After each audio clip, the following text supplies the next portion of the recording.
성도 여러분 안녕하세요. 무엇이든 물어보세요 시간이 돌아왔습니다. 오늘도 변함없이 한 가지 질문에 대한 답을 찾아보는 그런 시간으로 저희가 함께 하도록 하겠습니다. 잠깐 기도하고 오늘의 질문을 다루도록 하겠습니다. 기도하겠습니다. 사랑이 많으신 하나님 아버지, 오늘도 저희들에게 은혜를 주셔서 우리 주님의 말씀 속에서 주님의 뜻을 찾게 하시고 저희가 성경을 공부하면서 가진 의문에 대한 답을 분명하게 찾는 것을 통해서 우리의 믿음을 한층 더 강하게 할 수 있는 기회를 저에게 허락하시니 감사합니다. 이 시간 성령을 통해서 저희들 가운데 임해 주시고 우리의 생각을 인도해 주시기를 우리를 사랑하시는 예수님의 이름으로 기도드리옵나이다. 아멘. 오늘 저희가 함께 다룰 문제는 질문은 하나님께서 악을 창조하셨나요? 라고 하는 질문입니다. 사실 이 질문은 굉장히 광범위한 질문이고 시간을 많이 들여서 설명을 드려야 되는 부분이기 때문에 오늘 이 질문을 주신 그 질문의 근거가 되는 성경절, 이 질문이 나오게 된 배경이 되신 그 성경절을 중심으로 조금 범위를 좀 이렇게 작게 줄여서 이 성경절 하나를 이해하는 방식으로 일단 오늘은 그렇게 진행을 하도록 하겠습니다. 이렇게 하나님께서 악을 창조하셨나요? 라고 하는 질문을 하시게 된 성경절, 이유가 되는 성경절이 있습니다. 바로 이사야 45장 7절인데요. 이렇게 기록되어 있습니다. 나는 빛도 짓고 어둠도 창조하며 나는 평안도 짓고 환난도 창조하나니 나는 여호와라. 이 모든 일을 행하는 자니라 하였노라. 여기 제가 노란색으로 표시한 그 부분에 보면 하나님께서 환난을 창조하셨다 이렇게 되어 있습니다. 사실 영어로 보면 더 문제가 큽니다. 영어 성경 킹 제임스 버전에는 이렇게 되어 있습니다. I form the light and create darkness. I make peace and create evil. 여기 보니까 I create evil 이렇게 되어 있어요. 내가 악을 창조한다. 마치 하나님께서 악을 창조하시는 것처럼 그렇게 되어 있고요. 사실 그래서 오늘 이 질문은 바로 이 킹 제임스 성경에 되어 있는 이 표현 I create evil 이 말씀을 읽으시면서 가지게 된 의문입니다. 그런데 사실 여기 이 킹 제임스 성경은 좀 문자적으로 번역을 하면서 이 단어를 evil, 악이라고 이렇게 번역을 했지만은 성경의 다른 곳에 찾아보면 이 단어가 여러 가지로 번역이 되어 있습니다. 좀 전에 읽었던 한국어 성경에서는 이것을 환난이라고 표현을 했고요. 그래서 사실은 한국어 성경을 읽을 때는 하나님께서 악을 창조하셨나? 이렇게 생각하진 않지만은 많은 영어권에 있는 분들이 성경을 읽으면서 이 이사야 45장 7절을 읽을 때 하나님께서 악을 창조하셨나? 라고 하는 이러한 의문을 갖게 되는 것이 사실입니다. 그러나 영어 성경에서도요, 다른 곳에서는 다르게 번역한 것을 볼 수가 있는데요. 예를 들어서 잠언에 있는 말씀, 이 말씀은 영어나 한국말이나 비슷하기 때문에 그냥 한국말 읽어보겠습니다. 악한 사자는 재앙에 빠져도 이렇게 되어 있습니다. 여기 재앙은 disaster 이런 식으로 영어로 보통 번역이 되어 있는데요. 그러니까 악을 창조하신다라고 하는 표현에 악, evil이라고 하는 그 단어가 사실 이렇게 환난, 재난, 재앙으로 번역될 수가 있고요. 그것은 문맥에 따라서 이해를 하는 것이 필요합니다. 그렇다면 이사야 45장 7절의 문맥은 무엇일까요? 45장 1절의 말씀을 읽으면 그 문맥을 좀 더 잘 이해할 수가 있습니다.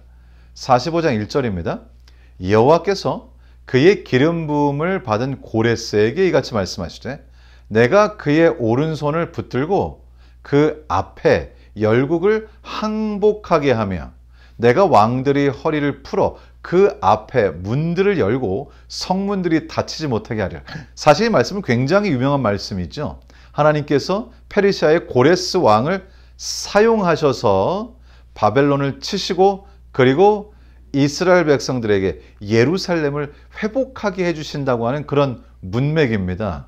그러니까 사실은 이 이사야 45장에 있어서 번영 혹은 평화라고 하는 것은 주님께서 다시 예루살렘을 회복시켜 주시는 것을 지칭하는 것이고요. 환난, 재앙 혹은 악 이렇게 번역된 그 말씀은 처음에 이 바벨론이 예루살렘을 쳐서 멸망시키고 정복했던 것을 지칭하는 것입니다. 매우 특정한 것을 말씀하신 것이죠. 그러니까 하나님께서 악을 창조하신다라고 하는 이 일반적인 명제가 아니고요. 하나님께서 이 바로 환난, 그러니까 이스라엘 백성들에게 있어서 중심지가 되는 예루살렘 성 혹은 또 그 국가를 바벨론 제국이 완전히 멸망시키면서 정복하는 그 상황을 하나님께서 내가 이 재난을 환난을 만들어 내게 될 거다라고 하는 그런 표현으로 주신 것이라고 저희가 이해할 수 있습니다. 그래서 실제로 아모스 3장 6절에서 아마도 이 사건을 염두에 두고 쓰신 것 같아요. 아모스 3장 6절에 이런 말씀이 있습니다. 성읍에서 나팔이 울리는데 백성이 어찌 두려워하지 않겠으며 여호와의 행하심이 없는데 재앙이 어찌 성읍에 임하겠느냐. 그냥 역사 속에서 하나님의 백성들이 어떤 일을 당하고 이방 나라의 공격을 받는 것처럼 그냥 보이지만은 그 모든 것 안에 하나님의 섭리가 묻어 있다는 것이죠. 하나님께서는 인간과 인간 혹은 국가와 국가 사이의 알력과 갈등과 전쟁이 일어날 수 있는 모든 이 상황들, 물론 그것은 인간들이 만들어낸 죄의 결과이지만 하나님께서는 그것을 또 선한 결과가 나오도록 사용하시기도 하는 것입니다. 바벨론이 이스라엘 백성들을 공격하는 것을 통해서 이스라엘 백성들은 자신들을 돌아보게 되고 다시 하나님을 찾게 되고 그리고는 주님께 다시 돌아가게 되는 일이 있다고 하는 것이죠. 그래서 우리 주님께서는 이 재앙이라고 하는 것조차 인간이 만들어낸 죄의 결과들조차 나중에 선한 일의 보탬이 되도록 이렇게 그 안에 섭리하신다는 뜻을 저희들에게 말씀해 주시는 것이고요. 그런 차원에서 하나님께서 환난을 만드신다라고 하는 표현을 한 것이라고 저희가 알 수가 있습니다. 신명기 28장 25절엔 이렇게 되어 있습니다. 신명기 28장 25절 여호와께서 내 적군 앞에서 너를 패하게 하시리니. 왜 패하게 하실까요? 이것을 통해서 다시 하나님께 돌아올 수 있도록. 신명기 28장은 하나님께 순종하는 일의 결과와 불순종하는 일의 결과를 대비시키고 있는데요. 불순종하여 하나님을 떠나게 될 때에 하나님께서는 그들을 패하게 하시는 것을 통해서 다시 정신을 차리고 하나님께 돌아갈 수 있는 기회를 만드시는 분이 하나님이라고 하는 사실을 저희에게 알려주시고 계십니다. 사실 많은 경우에 인간이 당하는 고통의 원인이 죄고요. 또 인간이 스스로 파놓은 함정에 스스로 빠지는 경우가 많습니다. 잠언은 그래서 이렇게 표현하죠. 잠언 26장 27절 함정을 파는 자는 그것에 빠질 것이요 돌을 굴리는 자는 도리어 그것에 치이리라. 하나님께서 악을 창조하지 않으십니다. 그러나 이 악의 결과들을 어떻게 해서든지 선한 결과에 보탬이 되는 방식으로 바꿔보시고자 애쓰시는 분이 하나님이시죠. 그럼에도 불구하고 하나님은 인간의 선택을 강제하실 수 없고 인간에게 선택의 자유를 주셨기 때문에 생각하는 지성적인 존재로 인간을 만드시고 인간에게 선택의 자유를 주시는 순간 전능성, 하나님께서 모든 것을 하실 수 있는 전능성을 희생하셨다는 것을 의미하는 것이기 때문에 그것이야말로 사랑이라고 할 수가 있는 것이죠. 하나님께서 악을 창조하시는가? 그렇지 않습니다. 이사야 45장 7절의 말씀은 하나님께서 악을 창조하신다는 일반적인 명제가 아니라 하나님께서 바벨론이 이 이스라엘 백성들의 죄로 말미암아 그 결과로 이 모든 다이내믹이 바뀌면서 바벨론 제국이 이스라엘을 공격하고 정복하는 것을 막지 않으실 것이라고 하는 사실을 막지 않으신다고 하는 사실을 이사야 45장 7절 말씀을 통해서 저희에게 가르쳐 주시면서 하나님은 내가 환난을 만든다 이렇게 표현을 하셨습니다. 그 결과로 이스라엘 백성들은 그 바벨론 유수를 거쳐서 다시 하나님께 돌아오는 과정을 겪고요. 고레스 대왕을 통해서 예루살렘 성전을 다시 재건하는 그런 일들이 있게 됩니다. 오늘 드린 말씀이 여러분에게 보탬이 되었길 바라고요.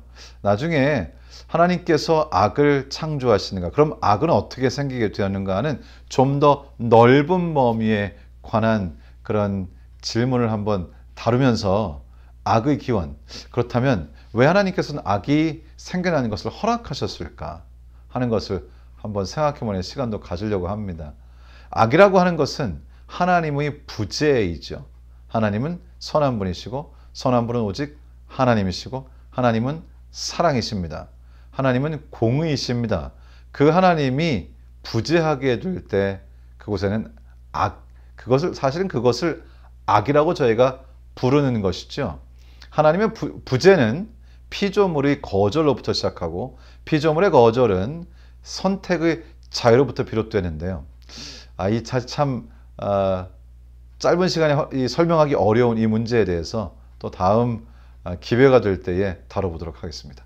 예, 고맙습니다. 오늘 같이 하신 여러분들 편안한 저녁 되시고요. 오직 우리 주님께서 영광을 받으시는 매일의 생애가 되기를 바랍니다.